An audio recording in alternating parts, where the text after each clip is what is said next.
ಭಾಗದಲ್ಲಿ ಇರ್ತಕ್ಕಂಥ ಸ್ವಾಧೀನ ಆಗಿರ್ತಕ್ಕಂಥ ಪ್ರದೇಶದಲ್ಲಿ ಮಣ್ಣಿನ ಎತ್ತತಕ್ಕಂಥದ್ದು ಮಾಹಿತಿ ಬಂದಿದ್ದು, ಕಳೆದ 2 ದಿನಗಳ ಹಿಂದೆ ಸ್ಥಳಕ್ಕೆ ಭೇಟಿ ನೀಡಿದಾಗ ಅದು ಸ್ವಾಧೀನ ಆಗಿರತಕ್ಕಂತಹ ಸ್ಥಳದಲ್ಲಿ ಮಣ್ಣು ತೆಗೆದಿರುವುದು ಕಂಡು ಬಂದಿರುತ್ತದೆ.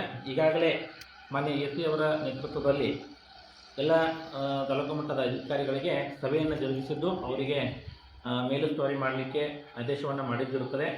ಆಯಾ ಗ್ರಾಮ ಪಂಚಾಯಿತಿಗಳ ವ್ಯಾಪ್ತಿಯಲ್ಲಿ ಎಲ್ಲಾದರೂ ಆ ರೀತಿ ಕಂಡು ಬಂದಲ್ಲಿ ಅದನ್ನು ನಿಗಾ ವಹಿಸಬೇಕು ಮತ್ತು ಅವ್ರ ಮೇಲೆ ಸೂಕ್ತ ಕ್ರಮ ಕೈಗೊಳ್ಳಬೇಕಂತೇಳಿ ಮಾನ್ಯ ಮೇಲಧಿಕಾರಿಗಳು ಈಗಾಗಲೇ ಹಿಡಿದಿರುತ್ತದೆ.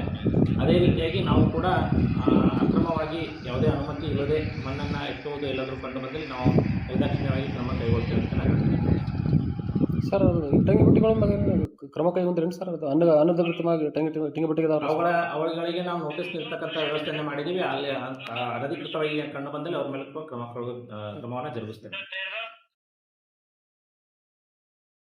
ಆಯಾ ಗ್ರಾಮ ಪಂಚಾಯಿತಿಗಳ ವ್ಯಾಪ್ತಿಯಲ್ಲಿ ಎಲ್ಲಾದರೂ ಆ ರೀತಿ ಕಂಡು ಬಂದಲ್ಲಿ ಅದನ್ನು ನಿಗಾ ವಹಿಸಬೇಕು ಮತ್ತು ಅವ್ರ ಮೇಲೆ ಸೂಕ್ತ ಕ್ರಮ ಕೈಗೊಳ್ಳಬೇಕಂತೇಳಿ ಮಾನ್ಯ ಮೇಲಧಿಕಾರಿಗಳು ಈಗಾಗಲೇ ಸಭೆಯನ್ನು ಜರುಗಿಸಿ ನಿರ್ದೇಶನ ನೀಡಿರುತ್ತದೆ. ಅದೇ ರೀತಿಯಾಗಿ ನಾವು ಕೂಡ ಅಕ್ರಮವಾಗಿ ಯಾವುದೇ ಅನುಮತಿ ಇಲ್ಲದೆ ಮಣ್ಣನ್ನು ಎತ್ತುವುದು ಎಲ್ಲಾದರೂ ಕಂಡು ಬಂದಲ್ಲಿ ನಾವು ನಿರ್ದಾಕ್ಷಿಣ್ಯವಾಗಿ ಕ್ರಮ ಕೈಗೊಳ್ತೇವೆ ಅಂತ ನಾನು ಹೇಳ್ತೀನಿ. ಸರ್, ಅದು ಟಂಗಿ ಬಟ್ಟಿಗಳ ಕ್ರಮ ಕೈಗೊಂಡ್ರೇನು ಸರ್? ಅದು ಅನಧಿಕೃತವಾಗಿ ಟಂಗಿ ಬಟ್ಟಿಗೆ ಅವುಗಳಿಗೆ ನಾವು ನೋಟಿಸ್ ನೀಡ್ತಕ್ಕಂಥ ವ್ಯವಸ್ಥೆಯನ್ನು ಮಾಡಿದ್ದೀವಿ. ಅಲ್ಲಿ ಅನಧಿಕೃತವಾಗಿ ಕಂಡು ಬಂದಲ್ಲಿ ಅವ್ರ ಮೇಲೆ ಕ್ರಮವನ್ನು ಜರುಗಿಸ್ತೇವೆ.